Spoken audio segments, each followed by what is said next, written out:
अस्सलामुअलैकुम। चलिए आज हम लोग पढ़ेंगे 12 क्लास का उर्दू चैप्टर 1। सबसे पहले देखिए हम लोग देख लेते हैं चैप्टर 1 पढ़ने से पहले खाका देख लेते हैं। ठीक, खाका क्या होता है? तो देखिए सबसे पहले खाका किसी शख्सियत की तहरीरी तस्वीर कशी करना खाका कहलाता है। यानी किसी के बारे में इस तरह से लिख देना कि लगे कि हाँ ये इसका शक्ल है, खाका कहलाता है। खाका आपको कल भी बताए थे तो अच्छी तरह से समझ में आ गया था। यानी किसी के बारे में इस तरह से लिखना कि लगे कि हाँ यह इनका ही तौर तरीका है, उसे ही खाका कहेंगे। अभी खाका के बारे में आपको कल और बहुत अच्छी तरह से बता दिया था। देखिए अब हम लोग चलते हैं चैप्टर 1 फरहतुल्लाह बैग के बारे में। देखिए सबसे पहले फरहतुल्लाह बैग ये क्या लिखे तो नज़ीर अहमद की कहानी, लिखने वाले कौन है? कुछ नज़ीर अहमद की कहानी, कुछ मेरी कुछ उनकी जुबानी, ये खाका है। और खाका लिखने वाले हैं मिर्जा फरहतुल्लाह बैग। ठीक, आपको ध्यान रखना है। सबसे पहला खाका यही है, आपको ये भी और ध्यान रखना है। सबसे पहला खाका यही है। पैदाइश फरहतुल्लाह बैग के पैदाइश 1883 ईस्वी में हुआ और तज़किरा नवेसियों के मुताबिक 83 में हुआ। और अगर खुद फरहतुल्लाह बैग के मुताबिक उनका पैदाइश जो हुआ 1885 में। याद कैसे करेंगे? 83 है, चलो त से त 83 हो गया, दुरुस्त, चलिए 10 से दुरुस्त ये 85 हो गया। यानी कहेगा पैदाइश तो आप अच्छी तरह से याद हो गया। 85 में फरहतुल्लाह बैग आप खुद कह रहे हैं कि मेरी पैदाइश जो 1885 और यही दुरुस्त है। तो ठीक, फरहतुल्लाह बैग के पैदाइश 1885 में। और तज़किरा नवेसी लोगों द्वारा जो जिक्र किया गया है वो उसके में तज़किरा में बताया गया कि फरहतुल्लाह बैग के पैदाइश 1883 में। अगर आएगा आप लोगों को पैदाइश तो आप लोग ध्यान रखिएगा कि आप लोगों को मारना 1885। अगर तज़किरा नवेसी कहेगा तो आपको 83 मारना। ठीक, अब देखिए ध्यान दीजिए। सबसे पहले वालिद का नाम फरहतुल्लाह बैग के मिर्जा हशमतुल्लाह बैग है। ठीक, मशरूफ जहाँ बेगम वालिदा का नाम है। और मिर्जा फरहतुल्लाह बैग के जद्दे अमजद मिर्जा अफजल बैग है। और मिर्जा फरहतुल्लाह बैग का दादा का भी नाम दे दिया है तो मिर्जा अब्दुल्ला बैग। मैट्रिक में इतना परेशानी नहीं था, अभी आगे चलिएगा तो परदादा भी मिलेंगे एक में, देखिएगा। ये 12 क्लास में आप लोग चले गए हैं ना, यही से बड़ा परेशानी चली गई आप लोग है। तो 12 क्लास में दादा का भी दे दिया है। ठीक, तो मिर्जा अब्दुल्ला बेगम उनके दादा का नाम हो जाएगा। और ये उनके वालिदा का नाम मशरूफ जहाँ बेगम। और मिर्जा फरहतुल्लाह बैग शादी जब किए थे तो 1908 ईस्वी में मिर्जा फरहतुल्लाह बैग शादी किए थे। ठीक है, अब देखिए मिर्जा फरहतुल्लाह बैग, चलिए एक छूट गया, कहाँ पैदा हुए तो चौड़ी बिलान दिल्ली में। ये भी आपको याद रखना है कि मिर्जा फरहतुल्लाह बैग कहाँ पैदा हुए? दिल्ली में। अगर पूछेगा सवाल तो ये भी हो गया। ठीक है, और फरहतुल्लाह बैग की शादी 1908 ईस्वी में पहली बीबी नसीमा सुल्ताना और दूसरी बीबी थी हमीदा सुल्ताना इनकी। ठीक, बहुत अच्छी तरह से ध्यान रखना है। हमीदा सुल्ताना इन्हीं की बहन थी, तो आप बहन के रिश्ता अच्छे से लगाना जानती है कहाँ होगी। तो ये जब इंतकाल इनका हो गया तो दूसरी से शादी की है। ठीक है, हंसिए मत, ख्याल में रखे रहिए बस कि कार लगेंगी। तो नसीमा सुल्ताना और हमीदा सुल्ताना ये दोनों बहन थी। इनके इंतकाल के बाद फरहतुल्लाह बैग हमीदा सुल्ताना से शादी करते हैं। क्लियर, याद हो गया ना? अब इतना एकदम बोल देना अच्छी तरह से, पूछेंगे भी। फरहतुल्लाह बैग के पैदाइश 83-85 में तज़किरा नवेसी के मुताबिक वालिद के नाम हशमतुल्लाह बैग, वालिदा के नाम मशरूफ जहाँ बेगम। कब शादी हुई? 1908 ईस्वी में। 2 बीबी नसीमा सुल्ताना हमीदा सुल्ताना। एकदम कन्फर्म बोलना चाहिए, तब आएगा कि हाँ अब पढ़ाई में लग रहा है, अच्छा लग रहा है। याद नहीं होगा ना फिर मन नहीं करेगा पढ़ने को, तो याद चाहिए। ठीक है, अब देखिए कुछ और फरहतुल्लाह बैग से देख लेते हैं, उसके बाद हम लोग चलते हैं। देखिए कुछ इसमें देख लेते हैं। फरहतुल्लाह बैग खेल में भी दिलचस्पी रखते थे, तो आपको ध्यान रखना है वो खेल खेलते थे। आप आसानी से जो हम लोगों के समाज में खेल है, 2 खेल याद रखिए, शतरंज और क्रिकेट। टेनिस भी याद कर लीजिए, ये दिलचस्पी रखते थे फरहतुल्लाह बैग। ठीक, और उनके किताब में आपको याद रखना है, ज्यादा कुछ इसमें नहीं दे रहा, उनका मजामीन का मजमुआ फरहत के नाम से 7 जिल्दों में शाया हुआ, ये भी आप अच्छी तरह से याद कर लें। ठीक, और उसके बाद देखिए उन्होंने दीगर किताब तो बहुत सारा लिखे, लेकिन अब आपको बता दें दीवाने इंशा, एक इंशा किताब है, दीवाने यकीन, दीवाने नज़ीर, मेरी दस्तान। आपको सिर्फ इंशा याद रखना है, कभी कभी पूछता है या इस तरह से भी सवाल आ जाता है कि फरहत के नाम से मजामीन उनका फरहत कितने जिल्दों में शाया हुआ? तो 7 जिल्दों में। ठीक, यह अच्छी तरह से आप देख लेंगे। देखिए सबसे पहले आप फरहतुल्लाह बैग, हाँ एक चीज और छोटा इसमें कि उनकी लावल्द फूफी थी, उनका नाम था हुस्न जहाँ बेगम। क्या नाम था? हुस्न जहाँ बेगम। और उन्होंने इनको पाला पोसा। ठीक, अब मौलवी कमरुद्दीन ने इनकी बिस्मिल्लाह कराई। लीजिए ये भी याद आ गया, जो याद आएगा बता देंगे, ठीक ना। तो इस तरह से हम लोग ये फरातुल्लाह बैग के बारे में इतना बहुत अच्छी तरह से क्लियर है, ठीक है। बस उसके बाद आपको किताब देखना है। हजरत निजामुद्दीन औलिया के दरगाह मस्जिद में एक बुजुर्ग सैयद वली अल्लाह रहते थे, उन्होंने ही उनकी बिस्मिल्लाह कराई, कमरुद्दीन से कलामे पाक पढ़ा, यानी सैयद वली अल्लाह से बिस्मिल्लाह कराई और कमरुद्दीन से कलामे पाक पढ़ा। देखिए किताब में आपको देखना नहीं है, उसमें निकाल लेना है। जिस तरह से दूध से क्या निकलता है मेवा, उसी तरह से निकाल कर आपको याद कर लेना है एकदम। सब पूरी किताब पढ़िएगा तो बस इसी में डूब जाइएगा। चलिए अब हम लोग चलते हैं खुलासा, यानी खाका समझते हैं। देखिए सबसे पहले आप फरातुल्लाह बैग इंतकाल कर दीजिए 27 अप्रैल 1947। याद करें कैसे, चलो देश आजाद कर देते हैं। याद हो गया, याद हो गया ना, इतना सबको याद होना चाहिए, बुलाएंगे पूछेंगे भी। अब देखिए इंतकाल इनका हो गया। अब चलते हैं इसका जो खाका है पढ़ते हैं किस तरह से। देखिए ध्यान सुनिए, सबसे पहले किरदार मैं, मियादानी, मिस्टर राजा, या यही मियाँ राजा है। देखिए सबसे पहले मैं के रूप में जो है वहाँ फरातुल्लाह बैग है, ठीक, और मियादानी और मिस्टर रजा या मियाँ रजा यही है। अब देखिए ये दोनों लोग मियादानी और फरातुल्लाह बैग, मैं के रूप में जो है वो फरातुल्लाह बैग, ये कहाँ जाते हैं पढ़ने, कहाँ, मौलवी साहब के पास। ये 1:30 बजने में 5 मिनट कम रहता है तो जाके दरवाजे पे धमक जाते हैं, यानी वहाँ डेरा डाल देते हैं। ऐसा शुरू ऐसा होता है कि लगता है घर में घुस रहे हैं तो कोई नहीं दिख रहा है। अब लग रहा है उन लोगों को, लग रहा है करीब ये मौलवी साहब के घर है ना, या किसी के और घर में घुस गए हैं, कहीं अंदर जनाना तो नहीं ना है। जनाना आपको सिखाए थे ना क्या होता है, जनाना और जनानी, कन्फर्म जनानी भी आएगी तो दोनों कौन होगा, जनाना जनानी याद है ना, दोनों का औरत मर्द क्लियर है ना, दोनों औरत, या आपको जनाना जनानी में दोनों याद रखना है, इतनी नहीं करना है। चलिए तो ये देखिए, तो ये कह रहे हैं कि दोनों कह रहे हैं इसमें जनाना तो नहीं है ना अंदर। अब उसमें जब देखे तो लग रहा है कोई नहीं है, और आहिस्ता आहिस्ता पाँव दबा दबा घुसे तो एक बेचुमारी रस्सी थामे बैठी थी, जो आप पढ़े थी लार्म बजाने वाली। तो अब देखिए वहां जाते हुए देखते हैं तो मौलवी साहब का आवाज इसी कड़ा रहता है, आवाज देते हैं कौन, गुम्बद की तरह एकदम गूंज जाता है। तो ये लोग शाम के बोलते हैं हाँ मैं, ये लोग कहते हैं आओ बेटा आओ अंदर आ जाओ। अब इन लोगों का पढ़ने का सिलसिला चलेगा ना। तो ये मैं और मियादानी, अभी देखिए मियादानी जा रहे हैं, आएगा सवाल कि फरातुल्लाह बैग के साथ मदरसे में कौन पढ़ने जाते हैं। तो ध्यान रखना है, मदरसा उसी को नहीं कहते हैं कि सिर्फ जो मदरसा है, मदरसा दूसरा चीज भी होता है, लेकिन ध्यान रखिए सभी समझिए। तो मियादानी और फरातुल्लाह बैग पढ़ने जाते हैं, पढ़ने जाते जाते बैठते हैं जब मौलवी साहब के पास, तो मौलवी साहब रोज पढ़ाते और पढ़ाने के बाद छुट्टी कर देते। एक दिन की बात है कि जब ये लोग पढ़कर छुट्टी किए तो इबारत भी पढ़े, एक किताब भी बोले कि एक किताब मेरे लिए भी लेते आना, ताकि तुम लोग भी पढ़ोगे तो एक किताब हम भी पढ़ लेंगे, ठीक। अब उसके बाद ये जो मियादानी और फरातुल्लाह बैग जब गए तो गांव में चर्चा नहीं होता है कि अरे वहाँ बड़ा अच्छा मौलवी साहब पढ़ा रहे हैं, बड़ा अच्छा मौलवी साहब जो है पढ़ा रहे हैं। तो कहते हैं, वो चाहे लड़कियां चर्चा करने लगती है, चलो तुम भी चलोगी, चाहे लड़का चलो ना, वहाँ बड़ा अच्छा पढ़ाई होता है। हाँ तो जाओ ना, पहले पूछ के आना। तो क्या कहते हैं, पूछना क्या है, चलो ना हम है ना। इसी तरह से फरातुल्लाह बैग। तो एक हिंदू कॉलेज के स्टूडेंट रहता है जिसका नाम रहता है मिस्टर राजा, ये जो देख रहे हैं यहाँ मिस्टर रजा, ठीक। ये मिस्टर रजा से ये मुलाकात होता है किन दोनों, ये दोनों से, और कहते हैं कि सुनो ना हमको भी पूछ के आना कि मौलवी साहब पढ़ाएंगे। तो ये लोग क्या कहते हैं, अरे चलो ना पूछना क्या, ना ना ना पूछ लेना थोड़ा सा, क्या पता पढ़ाएंगे कि नहीं। अच्छा चलो ठीक है। तो ये आए, फिर ये लोग स्वयं क्या करने, पढ़ने आए, किसके पास, नजीर अहमद के पास, मौलवी नजीर अहमद के पास पढ़ने आए। आने के बाद फिर देखते हैं क्या कि अरे ये पढ़ रहा है, तभी कह रहे मौलवी साहब एक बात कहें। तो हाँ बोलो ना। देखिए ना एक और लड़का आने को कह रहा है पढ़ने के लिए, तो कह रहा है मौलवी साहब क्या कहते हैं, क्यों ना लेते आए, क्यों ना लेते आए। तो मौलवी साहब वो जरा शर्मीले साहब हैं, यानी शर्माते हैं, वो बोले पहले पूछ के आना। समझ में आ रहा है ना, पहले पूछ के आना तब जाएंगे। तो कह रहे ठीक है कल से लेते आना।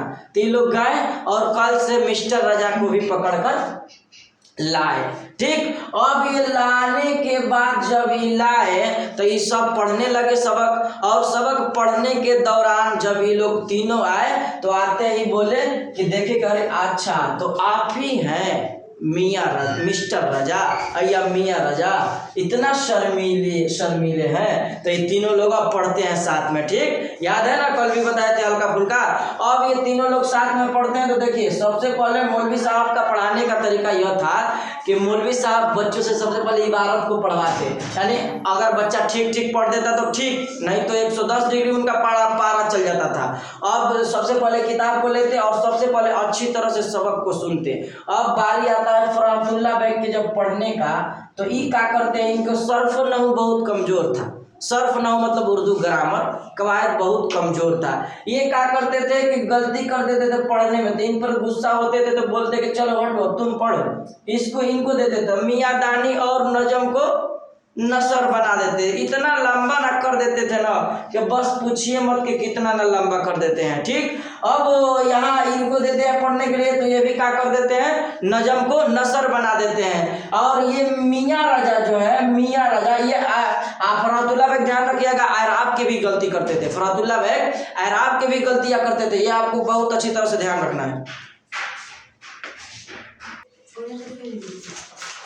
तो जो मियाँ दानी थे ये नजम को नसर बना देते थे। मियाँ दानी क्या करते थे, नजम को नसर। ये जो मिस्टर राजा थे, मियाँ राजा, ये भी नजम को नसर बनाते थे, लेकिन इनसे ज्यादा तो और ही बना देते थे। ये थोड़ा करते थे तो और बढ़ा देते थे। देखिए नजम नसर आपको पहले समझा दें कि नजम में जैसे में पोइट्री, गजल वगैरह ये सब हो गया नजम। ये जो नसर है, नसर में आपको मजमून, किस्सा, कहानी, अफसाना ये सब आ जाता है। तो ये जब पढ़ते तो ये नजम को नसर बनाते। कौन, मियाँ मिस्टर राजा। ये एराब की गलती नहीं करते थे, ध्यान रखिएगा, मियाँ दानी और मियाँ राजा दोनों एराब की गलती नहीं करते थे। एराब की गलती फरहतुल्लाह बैग करते थे। एराब आपको बिना एराब के दे दिया जाए तो आप ही गलती होगा। एराब कहते हैं जेर जबर पेश को।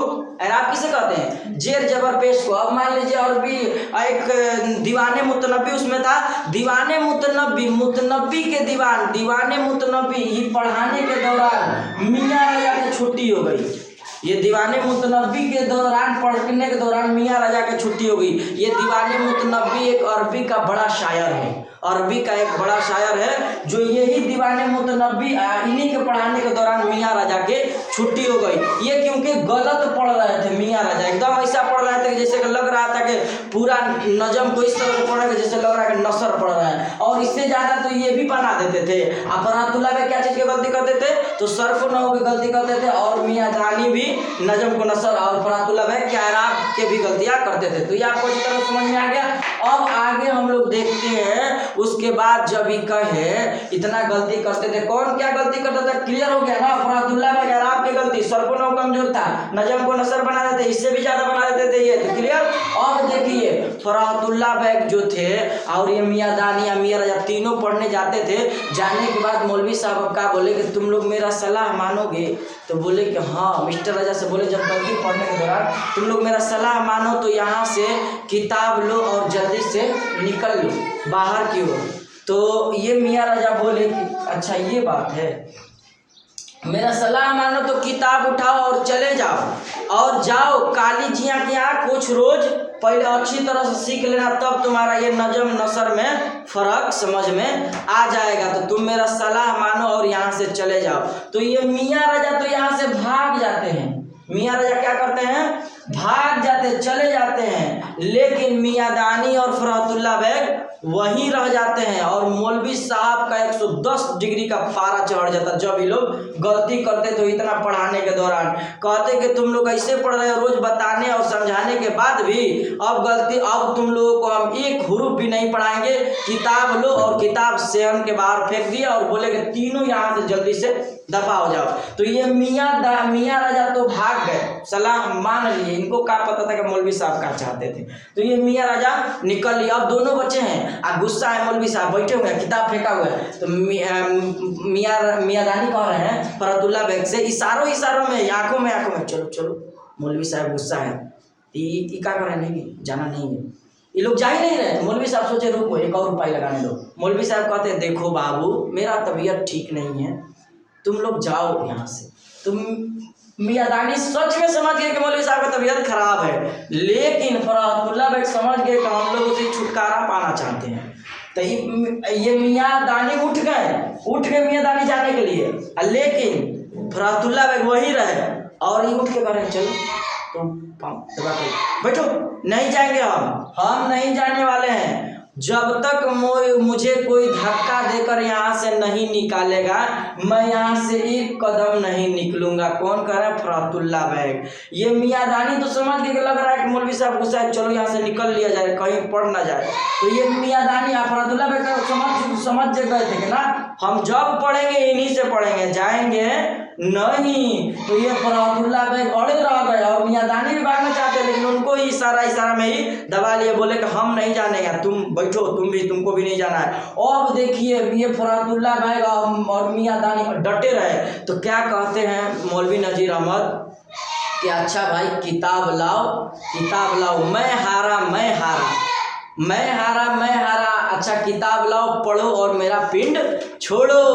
खुदा तुमको महफूज रखे, तुम जैसे शागिर्द किसी के ना हो। देखिए कितना बढ़िया यहाँ बात कर रहे हैं कि यहाँ जो ये मौलवी साहब असल में इन लोगों को आजमाना चाहते थे कि तुम लोगों को भागना चाहते हो, या जो पढ़ने का मतलब नहीं रहेगा, जिसको पढ़ने का मन हो तो भाग जाएगा, उससे क्या मतलब है उसको। आए मौलवी साहब मारे डांटे, लेकिन फरातुल्ला बेग डटे रहे, मार बोली बुरी भली सब सुनते रहे। और उस्ताद को फरातुल्ला बेग क्या किए? दबा लिए। और फरातुल्ला बेग नहीं गए और बोले कि लाओ किताब और पढ़कर मेरा पिंड छोड़ो। तो फरातुल्ला बेग लाते हैं और फिर उन लोगों का पढ़ाई अच्छी तरह से शुरू हो जाती है। और यहाँ से देखिए फिर फरातुल्ला बेग में नजीर कहते हैं, वहाँ लिखा है कि फरातुल्ला बेग हुए क्या? ये उस्ताद के उस्ताद हो गए। यानी फरातुल्ला बेग के उस्ताद कौन है? नजीर अहमद। लेकिन ये कौन में क्या किसका उस्ताद हो जा रहा है? तो फरातुल्ला बेग नजीर अहमद के उस्ताद हो जा रहा है। क्लियर? ये फरातुल्ला बेग जो है किसका उस्ताद हो जा रहा है? तो क्यों? देखिए फरातुल्ला बेग कैसे थे? वो चहेते शागिर्द में से थे। उनका चहेते शागिर्द एकदम माना हुआ रूप से ऐसे मानते थे कि जैसे मौलवी साहब कहते थे। अब हम लोग का हाल है, अगर कोई कह रहा है कि जाओ यहाँ से तुम चले जाओ, पढ़ाई खदेड़ रहा है, तो वो तो भाग जाता है। पढ़ने वाला व्यक्ति क्या करता है? भाग जाता है। उसको कोई जो पढ़ने नहीं, जिसको पढ़ने से मन नहीं होता है वो क्या करता है? वो तो भाग जाएगा। लेकिन जिसको पढ़ने का इरादा हो वो कभी नहीं भागेगा। यही फरातुल्ला बेग थे, वो अड़े रहे अपने उस्ताद के पास। हम लोग को भी आज चाल क्या है? अगर कोई मास्टर गुस्सा हो जाए या मार दे या डांट दे, कल से घमंड कर लेते हैं, चलो वो पढ़ने नहीं जाएंगे, चाहे वो कितना भी अच्छा पढ़ा रहे, नहीं जाएंगे कल से, मतलब नहीं रखना। का तकब्बुर, एकदम बढ़िया से तकब्बुर। अब क्या करना है? अच्छा किसका ले जाओगी या किसका ले जाओगी? अपना ले जाओगी। हम तो कहेंगे जो बुरा भला भी है ना, अगर अच्छा पढ़ा है तो सब उसके पास पढ़ना है। यहाँ का तनी सा में एकदम घमंड और तकब्बुर हो जाता है। नहीं पढ़ाएंगे तो मेरा एग्जाम नहीं निकलेगा, काहे नहीं निकलेगा, हम अपने से पढ़ लेंगे। और दिल में रहता है कि थोड़ा सा पढ़ लेते हैं, हम काहे के बोले, ये गलत बात बोल दी है। सोचता है और सोचती है, लेकिन उनका अपने तकब्बुर में रहती है, लेकिन हम कहेंगे नहीं अब पढ़ने के लिए, बोल दिए तो बोल दिए। तो ऐसे लोग ही क्या, उनका ये बेड़ा गर्क होता है। इसलिए हमको उस्ताद को दबाना सीखना है। ये नहीं तकब्बुर घमंड हो गया, हमको पढ़ना है तो कुछ कहीं क्या कहा गया है, जब कुछ काम करना है तो गधा को भी बाप बनाना पड़ता है। तो यहाँ आपको पढ़ना है तो बस उस्ताद को दबाए रखिए। उस्ताद थोड़ी आपसे कुछ कर रहा है, तकब्बुर नहीं करना है। स्मार्ट है तो अपने घर रहिएगा, यहाँ नहीं, ठीक ना। तो अब देखिए आखिरी पहलू में चलते हैं। तो ये नजीर अहमद जो फरातुल्ला बेग थे, इनका ये अच्छी तरह से आप लोगों का खुलासा ये समझ में आ गया बहुत बढ़िया से, कोई दिक्कत नहीं है। नजीर अहमद आखिरी में उस फरातुल्ला बेग उनका उस्ताद हो जाते हैं और इस तरह की गलतियाँ, और आखिर में कहते हैं कि लाओ मेरा पिंड छोड़ो, जल्दी से तुम लोग पढ़ो और यहाँ से निकल जाओ। ठीक, तो ये हुआ आपका बहुत अच्छी तरह से। आप देखिए सब सवाल आपका हल कर दे रहे हैं, सब सवाल आप अच्छी तरह से देखिए, मिला लीजिएगा, फिर बना लीजिएगा अच्छी तरह से। कुछ छूट भी गया होगा तो सवाल में उसको देख लेते हैं। वीडियो लंबी हो लेकिन आप देखिए, आपको पढ़ना है तो देखना पड़ेगा ही है। जिसको नहीं पढ़ना वो नहीं देखेगा भैया, ये तो पढ़ना ही पड़ेगा। देखिए सबसे पहले आप सवाल नंबर 1 ध्यान रखिए, ठीक ना। मैं हारा ये आपको अच्छी तरह से बता दिए थे कि वो दिन मौलवी साहब उठाए ला और सन हो गए थे और इनसे गर्दन सब नसीब होता है, शौक आजमाता है। देखिए ये आपको बताए थे कि मैं तुम्हारे शौक को आजमाता था मगर मुझे तुमने आजमा डाला। ये क्या फरातुल्ला नजीर अहमद इन लोगों को आजमा रहे थे कि जिसको पढ़ना होगा वो पढ़ेगा, नहीं तो भागने वाली तो भागी जाती जाती है, भागने वाला तो भाग ही जाता है। लेकिन फरातुल्लाह बैग ने इनको आजमा डाला, वो अटे डटे रहे। बेहाई नहीं मियाँ यह शौक है इल्म का, जिसको चस्का होता है वह बुरी भली सब कुछ सुनता है। बदशौक भाग निकलते हैं, शौकीन उस्ताद को दबा लेते हैं। जिसको इल्म का शौक रहेगा, पढ़ने का शौक रहेगा, वो उस्ताद को दबा लेगा। और जिसको पढ़ने का शौक नहीं का वो भाग निकलेगा, उसको मतलब ही नहीं है। ना तो जिसको पढ़ने का शौक भी रहेगा ना, उसको तकब्बुर रहेगा कि हम पढ़ेंगे नहीं वहाँ, लेकिन पढ़ेंगे घर पे जरूर। आएगा नहीं, सोचेगी भी कि पढ़ ले, लेकिन नहीं करेगी, नहीं पढ़े। काहे नहीं पढ़ेगी कि जानती कि भैया हम तकब्बुर बोल दिए तो नहीं पढ़ेंगे, तो जाओ अपना तुम ले जाओगे, कौन किसको देगी। ठीक है, तो ये आपके लिए क्लियर हुआ। अब देखिए सवाल, सबसे पहला सवाल देखिए, चलिए सबसे पहला सवाल है कि उर्दू का पहला बाजाबता खाका कौन है। खाका कौन सा है तो आपको बताएं, खाका ये नजीर अहमद की कहानी, कुछ उनकी कुछ मेरी जुबानी। उर्दू का पहला खाका निगार, तो ये फरातुल्लाह बैग हो जाएंगे, ठीक ना। खाका निगार पूछ रहा है कितने लोग टिक लगाए हैं नजीर अहमद, तो नजीर अहमद आपको ध्यान रखना है वो नाविल निगार है, ठीक ना। नजीर अहमद क्या है, वो नाविल निगार है, आपको बहुत अच्छी तरह ध्यान रखना है। नजीर अहमद फरातुल्लाह बैग के कौन है तो उस्ताद हो जाएंगे। फरातुल्लाह बैग के साथ मदरसे में कौन थे तो मियाँ दानी। नजीर अहमद का किस सिन्फ से है नजीर अहमद, देखिए यहाँ गलती मारा हुआ टिक इसमें भी, ये इसीलिए कहते हैं, यहाँ पूछ रहा है नजीर अहमद का ताल्लुक, तो नजीर अहमद का ताल्लुक अभी बताए ना आपको, नाविल निगार से होगा, खाका निगार से नहीं। फरातुल्लाह मुख्तसर गुफ्तगू में फरातुल्लाह बैग और मियाँ दानी मौलवी साहब के घर क्यों जाते थे, तो आपको देखिए बता दिए कि मौलवी साहब के घर वो पढ़ने के लिए जाते थे। क्यों पढ़ने के लिए जाते थे भाई, तो उस वक्त वह जमाना में स्कूल और कॉलेज नहीं था, जिसकी वजह से ये मौलवी साहब के घर मियाँ दानी और फरातुल्लाह बैग पढ़ने जाते थे। और ढेर सारा उसमें भी बात बताएं, आपको बनाए भी हैं, तो उस तरह से आप लिख दीजिएगा बहुत अच्छी तरह से कि उस जमाने में स्कूल और कॉलेज नहीं था, इसलिए मौलवी साहब के पढ़ने मौलवी साहब के पास फरातुल्लाह बैग और मियाँ दानी जाते थे। और इसमें बात होगा तो आपको लाइएगा बना के उसमें लगा देंगे। किस अरबी शायर से मुतल्लिक सबक पढ़ाने के दौरान मियाँ राजा की छुट्टी होगी, बताए ना आपको कि दीवाने मुतनब्बी, एक अरबी का बड़ा शायर है मुतनब्बी, वही मुतनब्बी दीवाने मुतनब्बी पढ़ाने के ही दौरान मियाँ राजा की छुट्टी हो गई। इसका जवाब ये होगा। फरातुल्लाह बैग शेर खुआने में किस तरह की गलतियां करते थे, आराम से लिख दीजिएगा। फरातुल्लाह बैग नजम को नसर तो नहीं बनाते, लेकिन फरातुल्लाह बैग आपके गलती करते। फरातुल्लाह बैग की सर्फ नौ बहुत कमजोर थी, आप इस तरह से इसमें डाल दीजिएगा बहुत अच्छी तरह से। मियाँ दानी शेर पढ़ने में कैसी गलतियां करते थे, आप अच्छा से लिख दीजिएगा कि ये नजम को है। मौलवी साहब के पढ़ाने का क्या तरीका है, तो मौलवी साहब के पढ़ाने का तरीका यह है कि सबसे पहले अपने शागिर्द से अच्छे सबक सुनते और पढ़ दिया अच्छा से तो ठीक, वरना इनका पारा 110 डिग्री हो जाता था। और मौलवी साहब पहले इनको इबारत को पढ़ाते, फिर सुनते और फिर अच्छी तरह से उसको समझाते पढ़ाते, ठीक। ये मौलवी साहब का इसमें और कुछ बातें होगा तो आप अच्छी तरह से लाइएगा तो उसमें देख लेंगे, ठीक। मौलवी आज तफसीली गुफ्तगू में बता देते हैं, सिर्फ लिख लिया। मौलवी साहब अपने शागिर्दों से क्यों गुस्सा हो गए, तो आपको बताएं कि मौलवी साहब हमेशा गुस्सा रहना ही करते हैं, क्योंकि मौलवी साहब गुस्सा नहीं रहेंगे तो आप लोग पढ़िएगा नहीं, आप लोग नहीं पढ़िएगा, बस मजाक के बनाते रहिएगा। गुस्सा होना जरूरी है पढ़ाने के लिए, आप लोग कहाँ समझिएगा गुस्सा क्यों होते हैं कोई लोग, तो पढ़ने के लिए जरूरी है, ये एकदम इमोशनली से बढ़िया से, तो ठीक लिख लीजिएगा। मौलवी साहब अपने शागिर्दों पर अक्सर गुस्सा हुआ करते हैं और पढ़ने के दौरान ये गलतियां आप इन लोगों को डाल दीजिएगा और बता दीजिएगा कि फरातुल्लाह बैग ये गलती करते थे, मियाँ दानी ये गलती करते थे, इस वजह से ये फरातुल्लाह मौलवी साहब अपने शागिर्दों से गुस्सा हुआ करते। बहुत सारी बातें आपको समझ में आ रहा होगा, हमको नहीं लग रहा। चलिए, फरातुल्लाह बैग ने अपने उस्ताद से क्या सीखा, बहुत कुछ सीखा।